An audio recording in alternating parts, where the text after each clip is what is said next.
In the next moment, when the two friends woke up on the shore, they noticed an army of women surrounding them.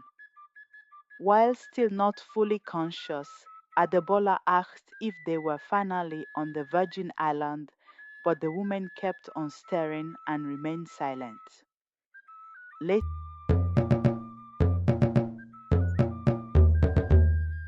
once upon a time, there once was a mysterious forest where the entire population were women. People called it the Virgin Forest.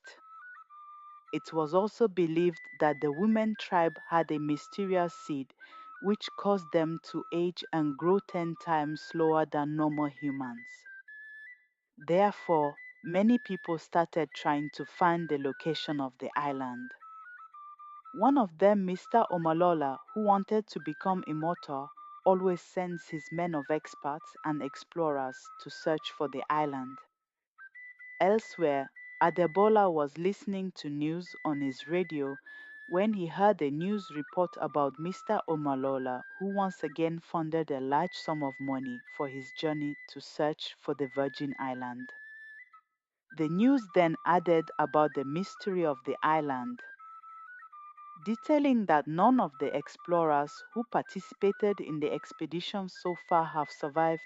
Till now, only one person has ever set foot on the island, a famous explorer named Baba Ejiro. Baba Ejiro was none other than Adebola's father, but he never came back from the island and left no message for the world or his son. It was rumored that he was mesmerized by the beauties on the island, so he decided to stay there permanently. Determined to find his father, Adebola decided to participate in Mr. Omalola's expedition. On the D-Day, he headed off to the shore to board the ship. There, he met a friend, Keriku, who claimed to be an expert navigator as he has recently graduated from the Nigerian Navy SEAL. They were happy to meet each other. After setting up everything, Adebola and Keriku boarded the ship, and just as they were about to take off, one of Mr. Omalola's men approached them and handed over a GPS tracker. After a while, they finally hit the ocean, hence kickstarting their adventure.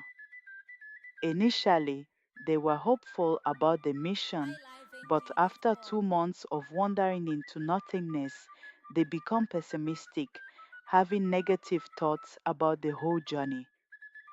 By that time, their food supply had also run out, so they prayed that they reach the island soon.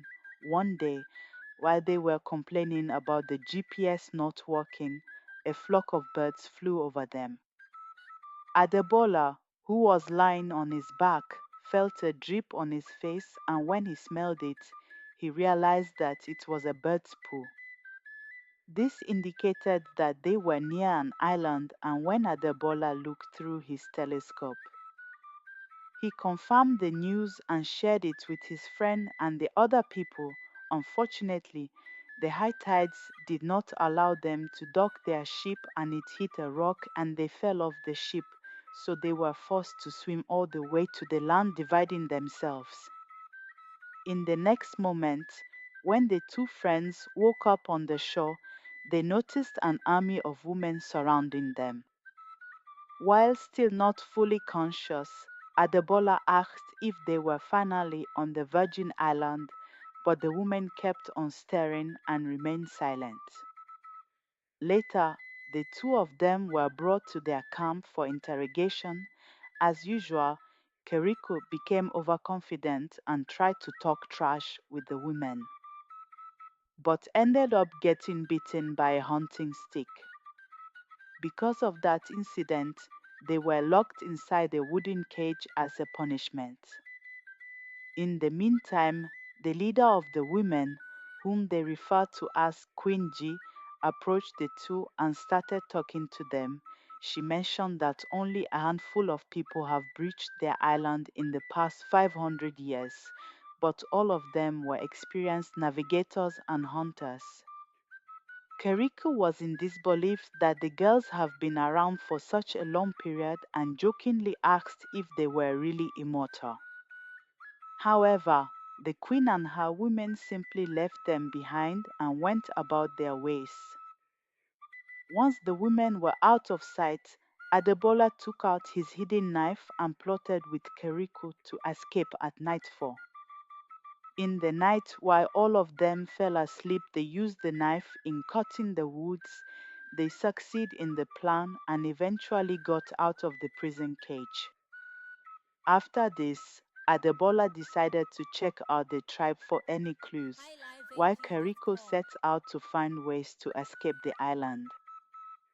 So Keriko headed towards the jungle to see if there was any way out, while Adebola arrived at the women's village and enters one of their huts.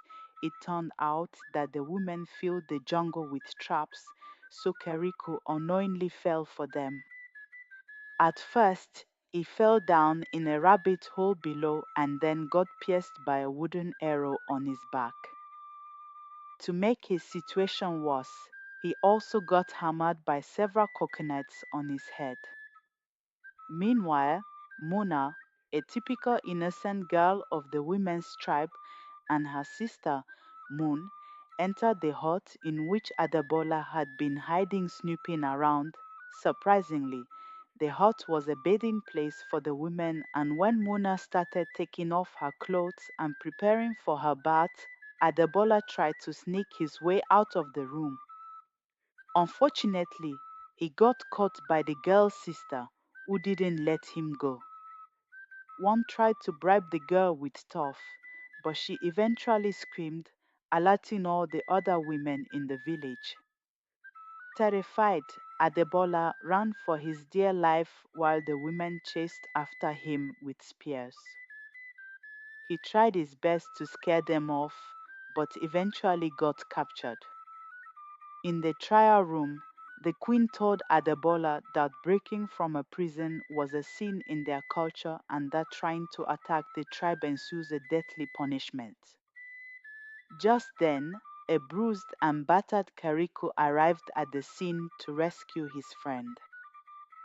He threatens the clan that he was a trained great hunter who knew how to fight.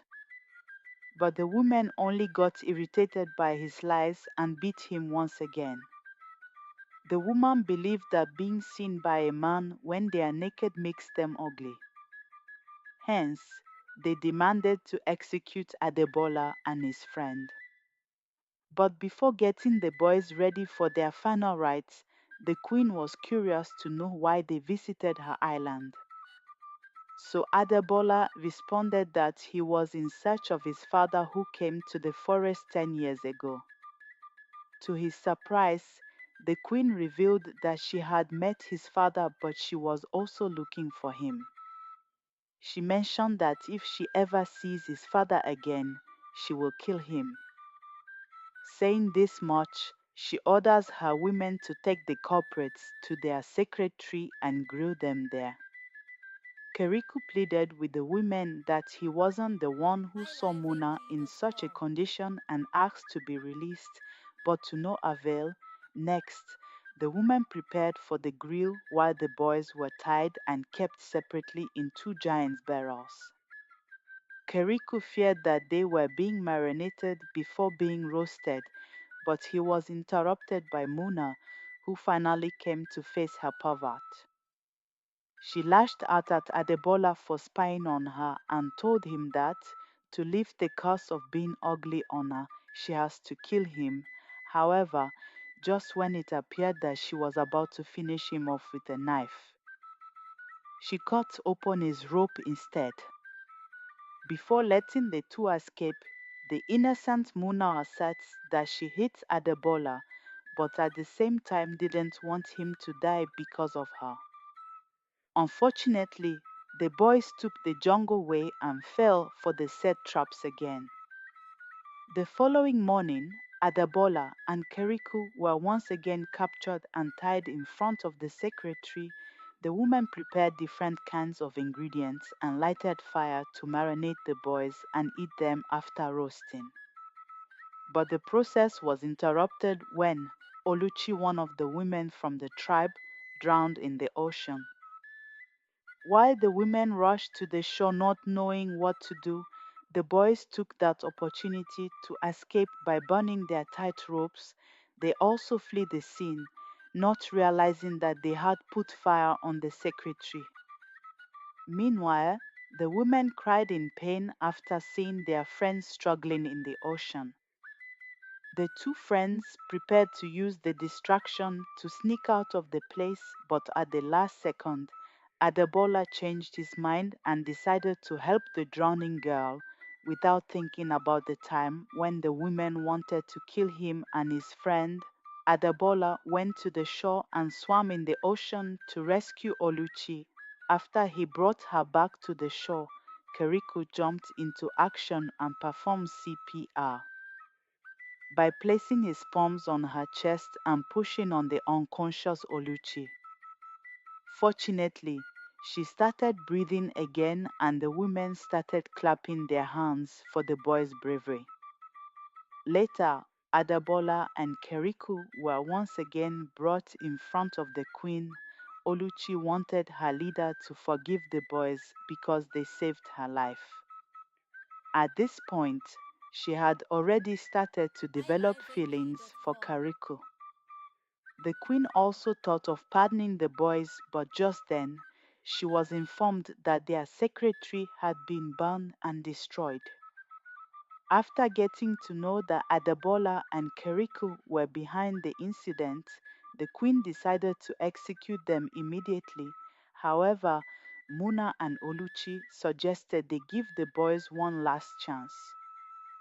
As a result, the queen reluctantly gives them 3 months to restore the tree. If the tree doesn't come back to life, they will be killed mercilessly. The next day, Adebola and Keriku tried their best to polish charcoal off the tree and water it. As time passed, the boys become close to the women as they help them in their everyday life. With the use of their modern tools and techniques, Adebola and Keriku caught huge fish and taught them to grow vegetables.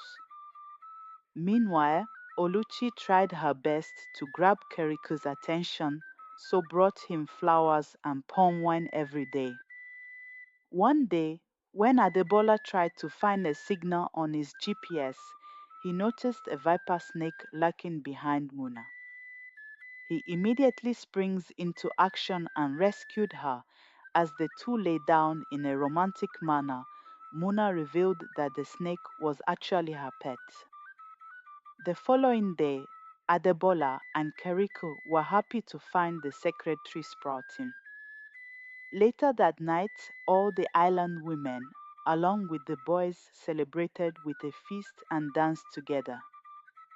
Adebola then noticed Mona peacefully dancing and remarked that the value of life isn't about the length of time, but rather about something that is worth protecting with your life. He then noted that he was lucky to have found it as he wanted to protect Muna and her tribe. Sometime later, Muna approached Adebola and told him about the history of their tribe. She shared that a long time ago, there was an Olumen tribe known as the witch tribe. They reproduce by parthenogenesis, which is a reproductive strategy that involves development of a female, rarely a male, gamete sex cell without fertilization. They were the tribe closest to nature among ancient humans, responsible for guarding the seed which contained the secrets of life. Their mission was to protect the balance between nature and life. However, as human settlements expanded, their thirst for killing increased, and one day they eventually found out about the seed. Hence, a genocide like hunting was carried out on the witch tribe. To protect the seed, the head of the tribe gave it to the youngest woman in the tribe and asked her to run away as far as possible. The girl witnessed her entire family being killed, but as told, she escaped the place. Not long after, she woke up on a deserted island and saw that the seed she carried had started sprouting all over the place. The deserted island gradually became full of life. Slowly, the girl got older and a new witch tribe flourished on the island, continuing to guard the seed. Muna then revealed that the young woman is none other than Queen G and they are the descendants of the witch tribe. The following morning, she took Adebola to the place where she had last seen his father. There, Adebola found his father's old journal where he has written about his time with the witch tribe. He wrote that it was because of their warm gesture, kindness, simplicity, and reverence for life he didn't want those who were on the mission with him to destroy their life. So he never reported back, hoping that the tribe and their secrets of life remain hidden from the greed of modern men. He then concluded his journal, portraying his worry for Adebola and hope that his son will understand the choices he made. Adebola realized what he has to do and destroys the GPS tracker. But before he and Keriku could walk away, they heard a beep coming from the GPS, indicating that it was still working. In the city, Mr. Omalola was notified about the island's location. The boys then rushed to the queen and warned her to leave the island immediately as Mr. Omalola and his men were on their way to get the seed that they have been protecting. They then devised a plan to seduce the men, lure them, and take them out one by one. Soon enough, Mr. Omalola arrived with his crew and ordered 4 of his men to check the island. The men arrived at the village, but they were surprised to see beautiful women waiting for them. highlifeng.com. Next, the women played their part, got the men drunk, and successfully knocked them out. After his men didn't report back, Mr. Omalola himself ventured into the island and started inspecting. Adebola and Keriku greeted him at the gate and tried to convince him that it wasn't the Virgin Island that he was after. But Mr. Omalola wasn't a fool, so he ordered his men to tie up the women along with the 2 boys. He then threatens the queen and asks her for the secret of life so that he can be immortal like them. When she refused, Mr. Omalola threatens to kill Moon. As a result, the women reluctantly guided Mr. Omalola and his men to the place where they have hidden the seed. However, on their way, when Oluchi knocked down one of the men, the whole tribe fought back. Meanwhile, Mr. Omalola escaped the place with Adebola and tied him up. He then threatens to drop him inside the sea if he didn't reveal the secret of the witch tribe. Just then, Kariku, along with the women, arrived at the scene and subdued Mr. Omalola. However, during the process, Mr. Omalola managed to push Adebola into the sea while holding a weapon to scare the rest. With time running out, Adebola realizes that he has to make the ultimate sacrifice, so he runs towards the ocean, pulling Omalola along into the sea. While running, Adebola had a lot of thoughts in his mind. After all the experiences he had with the women's tribe, he finally understood that their mission was to protect the balance between nature and life. He also understood the sacrifice that his father made back then. Now, he has to make the same sacrifice to protect the women tribe. Soon after he battled with Omalola and they both drowned in the sea, Muna and Keriko screamed in agony while the others wept over the loss of the man who has made the ultimate sacrifice. Days passed and everyone was sad because of the incident. There and then, Adebola was seen miraculously waking up, as it seems that the magic of the island has resurrected him for his selfless sacrifice. The whole village seeing this were filled with joy. Don't forget to like, share, comment, and subscribe for more cultural tales from the heart of African. And kindly let me know where you are watching from. Thank you for watching.